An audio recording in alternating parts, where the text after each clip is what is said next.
Sí, muy buenas tardes a los que no he saludado. Que el Señor les bendiga.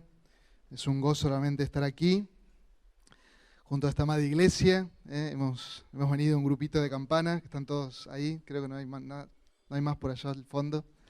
Pero aquí estamos, con dos de los diáconos de la iglesia. Y en primer lugar queremos agradecer por sus oraciones por nosotros. Queremos agradecerle profundamente la ofrenda que han dado para nuestro salón. Queremos agradecerles de todo corazón y alabamos al Señor porque Dios les ha usado con medio de gracia para con nuestra iglesia. Así que muchas gracias también por la ofrenda y por el préstamo. Muchas gracias.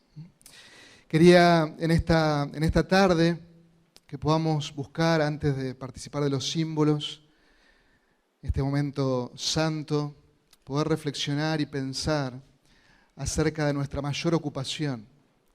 Y quiero preguntarte, ¿cuál es tu mayor ocupación? ¿Qué es lo que carga tu mente, tu corazón? ¿Cuál es tu mayor ocupación a lo largo de la semana, a lo largo de la vida? Quizás si hablamos con un padre, puede decir, bueno, mi mayor ocupación son mis hijos, quiero educarlo en el temor del Señor, y está bien.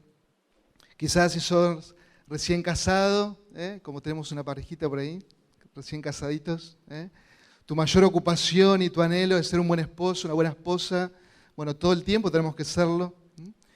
Pero quiero que pienses cuál es tu mayor ocupación, según lo que Dios dice en la palabra, como cristianos, como hijos de Dios. Nuestra mayor ocupación es la mortificación del pecado, es andar en santidad, esa es la voluntad de Dios. Tu ocupación, mi ocupación, es que vivamos en santidad, que le agrademos a aquel que nos ha llamado, que nos ha salvado, que valoremos esta salvación tan grande. El apóstol Juan, en su epístola, que les invito a buscar, allí, primera de Juan, capítulo 2, y quiero que leamos 2 versículos del capítulo 2, y quiero que pensemos en esta realidad, en la instrucción del apóstol, en la instrucción de este pastor ya anciano. Él está en Éfeso, él está escribiendo, él está predicando el Evangelio, él está continuamente a una voz, como decía uno de sus discípulos, es una voz viva y permanente, y ahí desde Éfeso él proclama y escribe a estos hermanos amados, muchos de ellos sus hijos en la fe.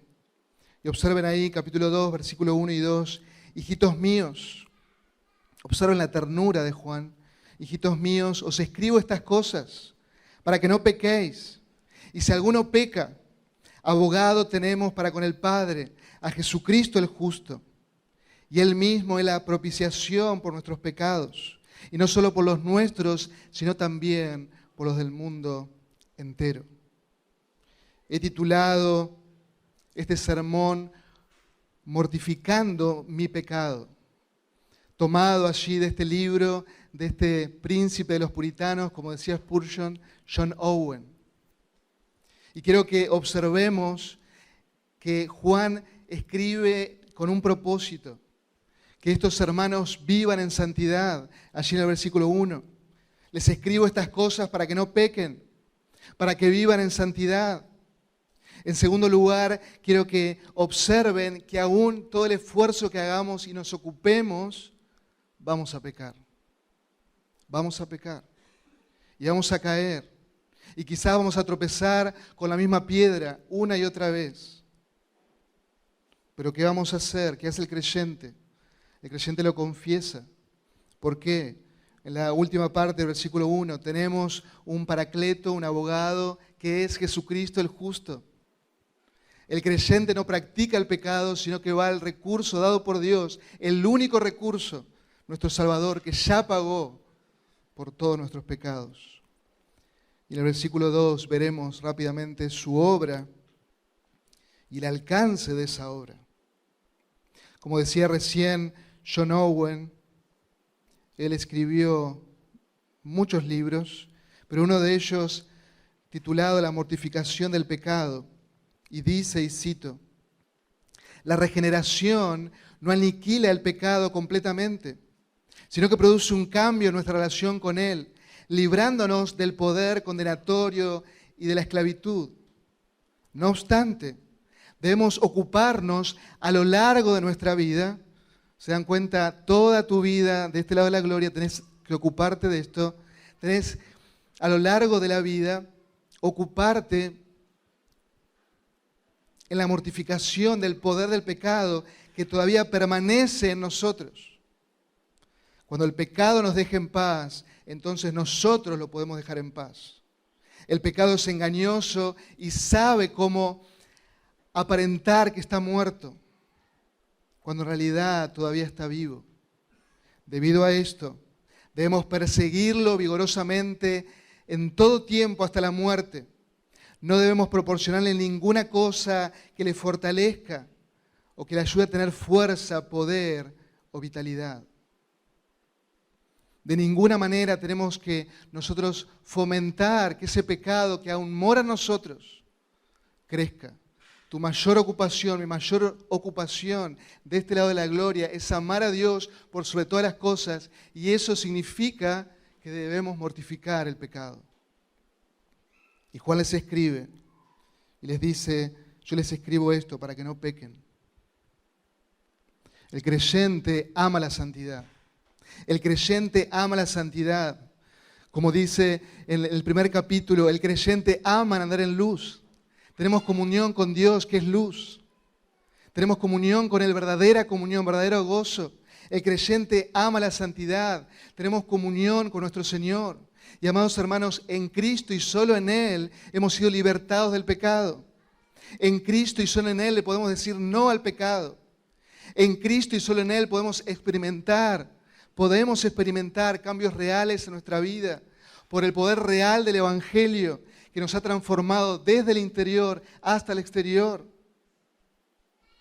Pero aún así, el pecado mora en nosotros. Y parece que se levanta y toma una bocanada de aire. Parecía que ya lo teníamos controlado, como el partido de Argentina el otro día. Y ahí está, nos hace el gol, en el último minuto. Y ese pecado que parecía muerto resucita y caemos. Y hace la aparición en el escenario de nuestra vida. Y el apóstol Juan sabe esta realidad.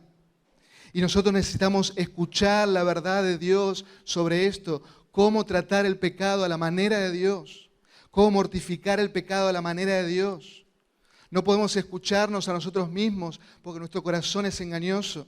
No podemos escuchar al acusador que nos dice: sos un desastre, mirá cómo le estás fallando a Dios. No, debemos escuchar la voz de Dios y descansar en la luz del Evangelio. Y por eso Juan les escribe, para que ellos no pequen. Para que ellos no pequen. El apóstol les ama profundamente. Y les dice: ustedes deben permanecer en mi palabra. En la palabra de Dios. En la luz de la verdad del Evangelio. Son hombres y mujeres que necesitan ser fortalecidos, animados, exhortados para poder andar en Cristo. Deben ser instruidos. Necesitan que una y otra vez se les diga lo mismo. Para los que somos padres, en casa nos pasa, con Maya, que una y otra vez damos la instrucción. ¿Y qué dice Maya? Papá, mamá, ya me lo dijiste. Ya me lo dijiste. Pero nosotros, ¿qué seguimos haciendo? Seguimos insistiendo. Seguimos insistiendo porque en la repetición de conceptos es fundamental para el aprendizaje. Y Juan lo sabía. Y por eso les escribe esto que ellos ya sabían. Para que ellos no pequen, para que vivan en santidad, para que anden en luz, para que sigan amando al Señor por sobre todas las cosas. El apóstol Pablo le dice a los filipenses en el capítulo 3, a mí no me es molesto escribir las mismas cosas, y para vosotros es motivo de seguridad. Cuídense de los falsos maestros, cuídense de los falsos maestros, de la falsa circuncisión. Hay seguridad, hermanos, en la repetición, en la asimilación de conceptos. Y sobre todo cuando se trata de vida o muerte. sobre todo cuando se trata de nuestra santidad, de nuestra santificación, de nuestra pureza, sobre todo cuando se trata de cuidarnos de los falsos maestros, de los falsos hermanos. Debemos andar en luz, porque Dios es luz. Hay consecuencias enormes por no prestar atención, por hacer oídos sordos a la instrucción. Y observen cómo Juan les escribe: hijitos míos. Una vez más les recuerdo el propósito de este escrito. Y ustedes pueden leer en el capítulo 1 cómo ya él ha mencionado que les escribe con un propósito. Que les escribe con el propósito de que ellos sepan que tienen verdadera comunión con el Padre y con el Hijo Jesucristo, que tenemos verdadera comunión unos con otros, que tenemos verdadero gozo al estar en Cristo. Pero nuevamente les dice, le da el propósito: les escribo esto para que no pequen. Y es el Evangelio anunciado y recibido que nos lleva a vivir de una manera santa. Hay cambios en nuestro interior que se ven en lo exterior. Se tiene que ver. Y quiero que pienses en esto: la fe salvífica fructifica. La fe salvífica fructifica. No importa el porcentaje, lo que sí importa que lleve fruto. Les escribo esto para que no pequen, para que vivan en santidad, como diría John Owen, para que mortifiquen el pecado, para que se ocupen en matar el pecado que está en ustedes. Debemos andar en luz y saber de que estamos en una guerra espiritual. Debemos esforzarnos en la gracia de nuestro Señor, en vivir en la luz, en venir a la luz, en cuidar, hermanos, nuestra comunión con Dios, pero en cuidar también, en tener comunión unos con otros, en velar por ese cuidado, en vivir en una atmósfera de confesión. Sí, J.I. Packer señala, y justamente hoy nuestro hermano leyó una oración de los puritanos, de esa generación tan maravillosa, que tanto nos enseñan. Una generación que tomaba en serio la palabra de Dios, que vivía a la luz de la palabra de Dios. Tantos escritos hermosos. Y Packer dice, ellos tenían la mentalidad de peregrinos. Y nosotros muchas veces no tenemos esa mentalidad de peregrinos. Nos aferramos a este mundo, nos aferramos a las cosas de este mundo. Pero ellos tenían la mentalidad de peregrino, que estamos de paso, que vamos camino a casa, que vamos camino a la gloria. No te aferres a nada de este mundo. Ocúpate en tu santificación. Vive para la gloria de Dios. Tené una mentalidad de peregrino. Estudia la teología, pero también vive la teología. Vive la teología. En nuestros días, en muchas iglesias hay ausencia de santidad. Y creo que es por dos razones. Como dice Jones, en una teología puritana, hay muchos creyentes nominales y obviamente no pueden producir fruto porque no hay vida.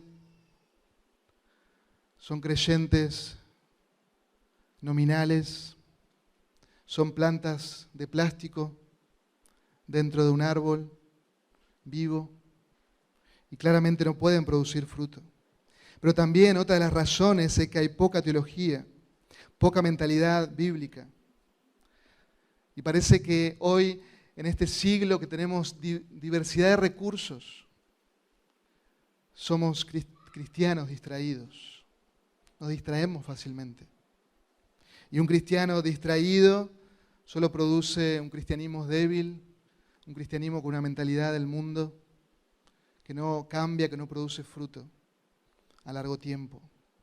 Hermanos, debemos ir a la luz y debemos exponernos a la verdad de Dios, a su palabra. Y esto parece tan cotidiano para todos nosotros, tan cotidiano, pero debemos renovar nuestra mente con la Escritura, exponernos a ella. Si no leemos, si no meditamos en la palabra de Dios, nuestra mente va a estar saturada de otras cosas, no podremos mortificar el pecado. No podremos. Y debemos ir una y otra vez a la Escritura. La santificación no es instantánea. Debemos ocuparnos con temor y temblor. En este mundo de lo instantáneo, todo lo queremos ya. Queremos comida rápida, queremos que nos atiendan rápido, queremos el peaje pasar rápido, todo instantáneo, todo instantáneo. La santificación no es instantánea. Tenés que trabajar, que esforzarte. Tenés que ocuparte. No esperes ser santo si no pasas tiempo con la Escritura. No esperes ser santo si no pasas tiempo en oración. No esperes ser santo si no tenés comunión verdadera unos con otros, si no amás lo que Dios ama, que es la iglesia. Necesitas venir a la luz, venir al Evangelio una y otra vez, obedecer su palabra.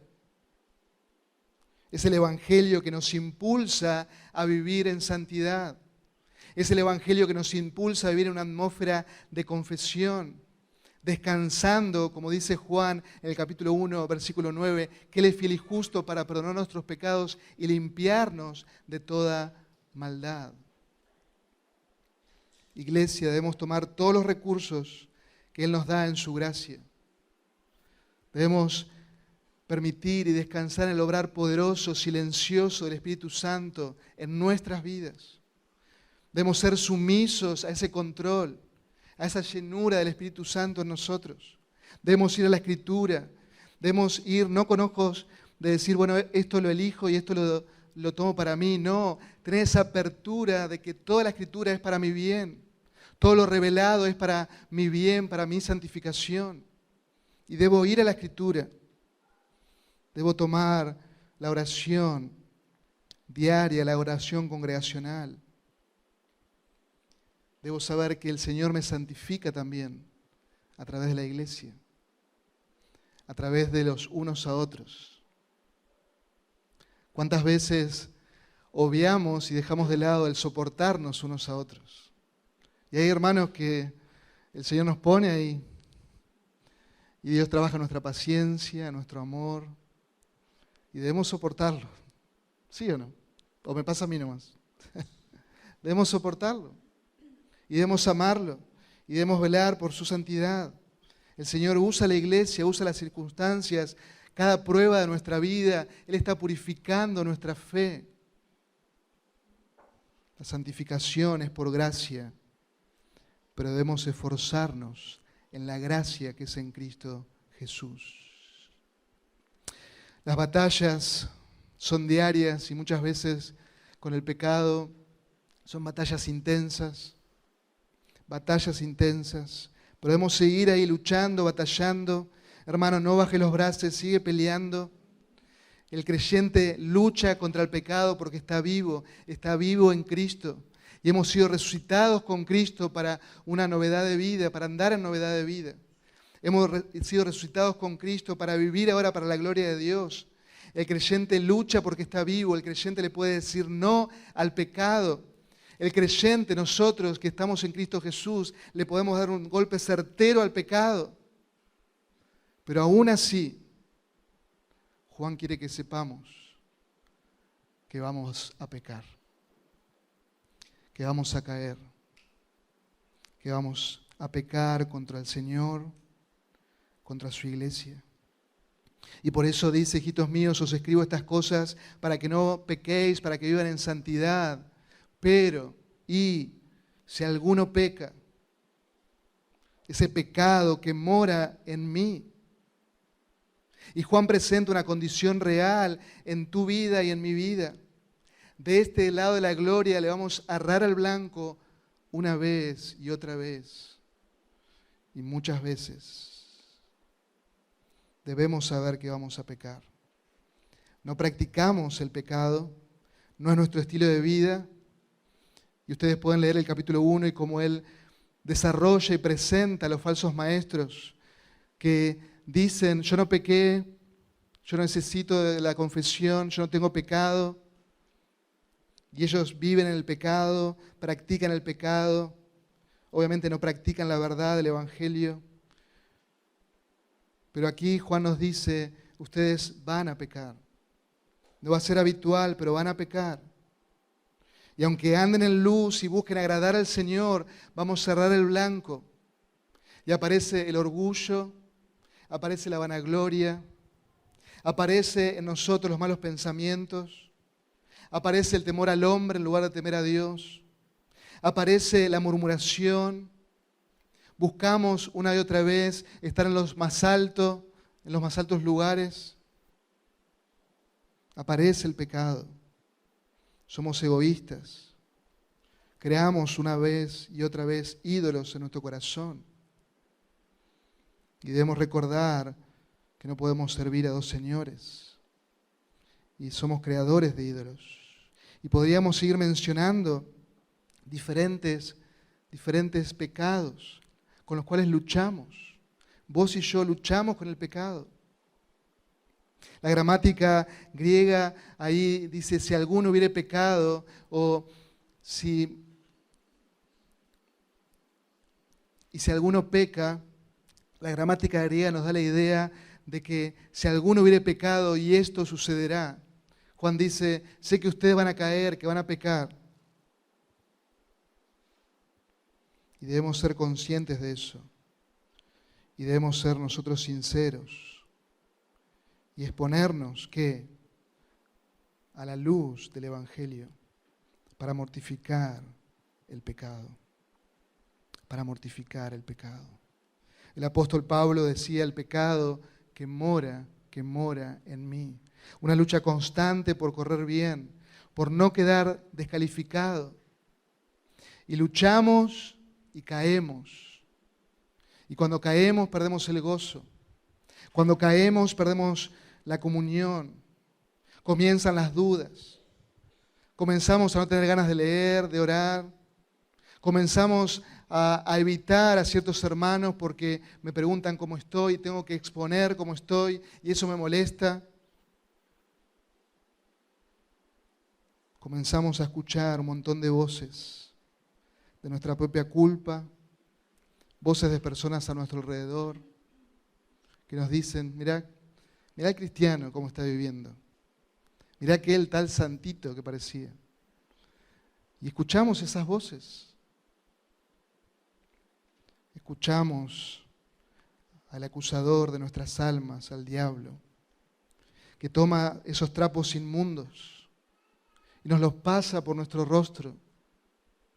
Cuando nosotros nos queremos morir porque le hemos fallado a Dios una vez más y estamos ahí en la ruina.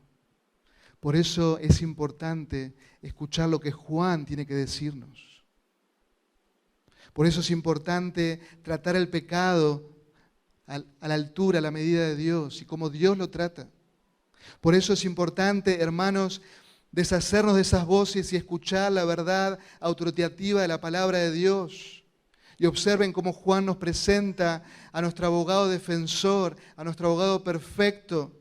Y si alguno hubiera pecado, abogado tenemos para con el Padre, a Jesucristo el justo. Abogado tenemos para con el Padre. Paracletos tenemos para con el Padre. Es interesante que Juan nuevamente llama a Dios como Padre. En el capítulo 1 nos dijo y nos habla que tenemos verdadera comunión con el Padre y con su Hijo Jesucristo. Pero es interesante que nos dice, abogado tenemos para con Dios, que claramente es nuestro Dios. O que abogado tenemos para con el soberano, ciertamente Él es el Dios soberano. Abogado tenemos para con el Padre, hay una relación familiar. ¿Qué nos está diciendo Juan aquí? Son hijos. Son hijos. Ustedes han sido adoptados. Y no por un tiempo. Ustedes han sido adoptados para siempre. Somos hijos. Somos hijos de Dios por su gracia, por la obra del Señor Jesucristo. Y si hijos, herederos. Somos hijos y al ser hijos somos escuchados por el Padre. Abogado tenemos para con el Padre. Es un abogado defensor, es un abogado perfecto. Y quiero que observen estas palabras de gracia, de consuelo para con estos discípulos que han caído. Estos soldados que están heridos, que están en el piso, que están llorando porque han hecho lo contrario a lo que Dios les había dicho, que han pecado contra el Señor y están ahí. Y Juan nos presenta a nuestro abogado defensor, una mano que se extiende, que no es un dedo acusador, sino que es una mano que se extiende para levantarnos. Es una mano que está ahí. Y cuando observamos esa mano, es una mano que está horadada, perforada. Es nuestro Señor, es nuestro Salvador que nos dice: yo ya pagué por tus pecados. Yo ya pagué por tus pecados. Yo soy tu abogado defensor. Yo ya pagué por tus pecados. Necesitamos, hermanos, comprender que la vida que tenemos en Él es Cristo en mí. Es Cristo en mí. Y muchas veces cuando caemos es porque nos creemos capaces de todo. Nos creemos los supercristianos y creemos que estamos firmes. Y ustedes saben lo que pasa cuando creemos que estamos firmes. ¿Qué pasa? Caemos y pecamos contra el Señor. Por eso debes reconocer que sos vulnerable, que tenés que depender de su gracia, de su compañía, de su dirección, de su fortaleza. Él es nuestro abogado, defensor. La palabra ahí transmite la idea de aquel que viene a ayudar, a defender, a aconsejar, a apoyarnos, a guiarnos. Ese es nuestro Señor. Ese es nuestro Salvador perfecto, nuestro Señor Jesucristo. Él aboga por nosotros. La imagen que Juan pinta aquí es la de un tribunal. Y podemos imaginarnos este salón, ¿no? Todos sabemos que somos culpables. El juez sabe que somos culpables, toda la audiencia sabe que somos culpables. Yo sé que soy culpable, que he pecado. Y cuando están por dar el veredicto aparece rápido nuestro abogado defensor. Y dice: yo ya pagué la deuda. Yo ya pagué esa deuda. Nuestro amado Salvador muestra sus manos, sus pies, su costado. Él es nuestro abogado perfecto, que está en comunión perfecta con el Padre. Aquel que vivió la vida perfecta, aquel que cumplió la ley a la perfección, a quien el Padre se complace todo el tiempo. Ese es nuestro Señor Jesucristo, nuestro amado Salvador.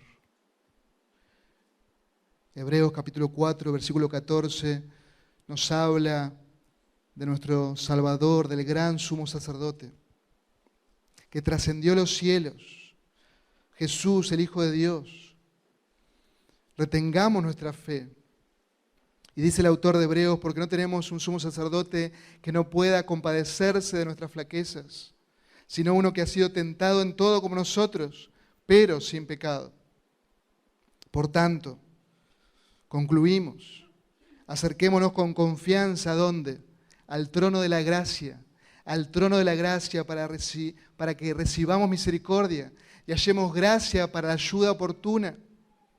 Cuando vos has caído, has pecado, necesitas ir al trono de la gracia, porque hay gracia, perdón, restauración, solo en Cristo, solo en el Evangelio. Necesitamos recurrir a esta fuente inagotable. Tenemos un abogado perfecto, un abogado defensor, que Él dio su vida por nosotros. Observa en versículo 2, para concluir esta obra perfecta, este alcance de su obra perfecta. Y Él mismo es la propiciación, la satisfacción por nuestros pecados. Y no solo por los nuestros, sino también por los del mundo entero. Nuestro amado Señor Jesucristo es la propiciación, el apaciguamiento, la satisfacción de las demandas, de las justicias del Padre. En su sacrificio expiatorio, el Señor Jesucristo en la cruz del Calvario satisfizo las demandas justas de nuestro Dios. Toda la ira santa que debía caer sobre nosotros cayó sobre su amado Hijo. De una manera eficaz, Él salvó a su pueblo. En una expiación definida, Él salvó a su pueblo. Y recordamos las palabras de nuestro Señor allí en la cruz, sus últimas palabras. Consumado es, ya pagué todo, ya cumplí todo. Consumado es este grito de victoria. Y Jesucristo realmente salva a los pecadores. En la cruz, Jesucristo efectivamente salvó a los pecadores. Él compró a su pueblo de una manera efectiva. No puso al mundo meramente en una posición salvable o potencialmente salvable. No nos hizo meramente reconciliables. Él efectivamente nos reconcilió a través de su sangre, de su preciosa sangre. Él propició la ira del Padre. Y damos gloria al Señor por su obra perfecta. Hermanos, el Señor Jesucristo pagó por todos tus pecados, pasados, presentes y futuros. Si estás en Cristo, no hay condenación. No hay condenación para los que están en Cristo Jesús. Te das cuenta de que nuestro Salvador es un Salvador maravilloso, es nuestro Redentor. Él es nuestro amigo, que dio su vida por sus amigos. Es aquel que dio su vida por su pueblo. Él nos compró a precio de sangre. Él murió por nosotros. Observen allí, capítulo 4, versículo 10.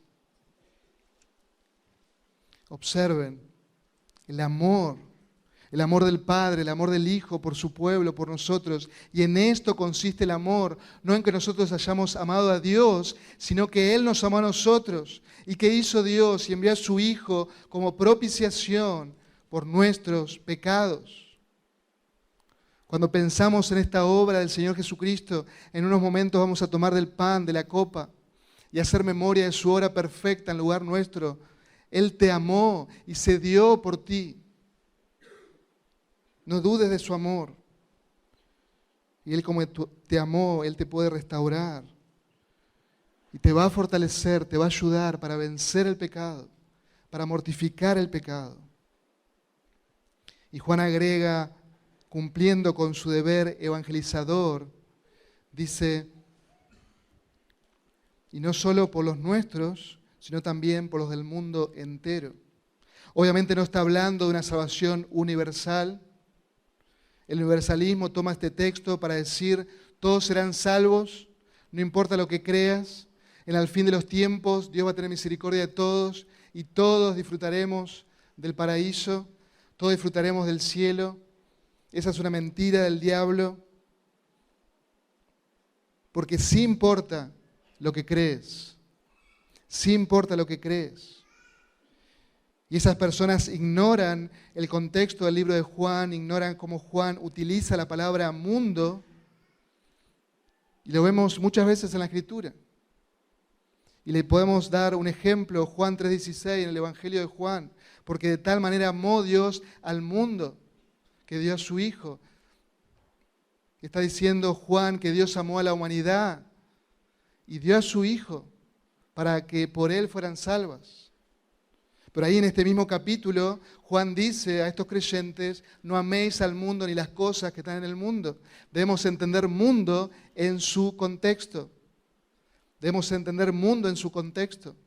Y lo que el apóstol está enfatizando aquí es la exclusividad del sacrificio expiatorio de Cristo, que solo hay salvación posible en Él, sin importar la lengua, la tribu, la nación. Solo hay un Salvador, que es el Señor Jesucristo. El Evangelio es proclamado por todo el mundo. ¿Y qué proclama el Evangelio? La exclusividad del sacrificio del Señor Jesucristo. Hay un solo Dios y un solo mediador entre Dios y los hombres. ¿Quién es? Jesucristo hombre. Jesús dijo, yo soy el camino, la verdad y la vida. Nadie viene al Padre, sino solo por mí. La exclusividad del sacrificio perfecto de Cristo. No todos los caminos llevan a Roma. No todos los caminos llevan al cielo. No te confundas. Y si en esta tarde estás aquí y tenés la convicción que estás en tus pecados y que no has puesto tu confianza en el Señor Jesucristo, en el nombre del Señor, ven a Él en arrepentimiento y fe. Cree en el Señor Jesucristo. Solo Él puede cambiar tu vida de manera real. Solo en Él hay gozo y comunión verdadera con el Padre. Solo Él puede salvarte de tus pecados. Solo Cristo. Solo Cristo. Juan Calvino comentó este texto y cito: bajo las palabras mundo entero no incluye a todos los reprobados, a todos los incrédulos, sino que se refiere a todos los que creerían y que están esparcidos por distintas partes de la tierra. Porque como es de esperar, la gracia de Cristo queda clara cuando se declara como la única salvación del mundo. Hay un solo Salvador, que es Jesucristo, que es nuestro abogado, que aboga por nosotros, que vive para siempre, como dice el autor de Hebreos, intercediendo por su pueblo. Amados, debemos ocuparnos en mortificar el pecado, debemos vivir en santidad. Y cuando caemos debemos reconocerlo, debemos ir a Él, confesándolo, arrepintiéndonos, yendo a la luz, exponiéndonos a la luz del Evangelio y descansando en nuestro abogado defensor. Recurrimos una vez más a su perdón, a su perdón. Y debemos saber que al recurrir a su perdón, estamos proclamando una vez más el Evangelio. Estamos proclamando una vez más que solo hay vida en Jesucristo. Estamos proclamando el Evangelio. Y hermanos, el proclamar el Evangelio es un antídoto poderoso para vivir en santidad. Que tu mente, que tu corazón, que tus charlas sean el Evangelio glorioso del Señor Jesucristo. Nos ponemos de pie, iglesia, y oramos al Señor. Y luego continuamos con la reunión. Señor y Padre, venimos delante de ti y nos humillamos, Señor, reconociendo que te hemos fallado, que hemos pecado contra ti. Señor, venimos delante de ti y nos refugiamos en tu gracia. Te damos gracias porque el Señor Jesucristo, Él propició, Él satisfizo tus demandas, Señor. Y todos nuestros pecados, Cristo ya pagó por ellos. Y te damos gracias, Señor, porque aquellos que hemos puesto nuestra fe en Cristo estamos revestidos de su justicia. Y en esta hora queremos adorarte, Señor, y bendecirte. Queremos doblar nuestras rodillas delante de ti y agradecerte. Porque ninguno de nosotros éramos dignos, éramos todo lo contrario, indignos, despreciados de este mundo. Éramos los dos nadie. Y fue por tu gracia que tú nos buscaste, que tú nos has salvado. Fue por tu amor, Señor, que ahora por tu amor podemos nosotros amarte a ti. Es por tu amor que ahora podemos llamarte Padre. No solo hoy, sino por la eternidad. Te damos gracias por la obra perfecta del Señor Jesucristo. Te damos las gracias porque Él es nuestro abogado perfecto. Él aboga por nosotros. Él intercede por nosotros. Él está a tu diestra. Él es el Señor, nuestro Señor. Reconocemos, Señor, que somos vulnerables y te pedimos que tú nos santifiques, que tú trates con nosotros. Gracias te damos, Señor, que ahora al disfrutar de los símbolos, a participar de los símbolos, podamos adorarte. En Cristo Jesús oramos. Amén, Señor.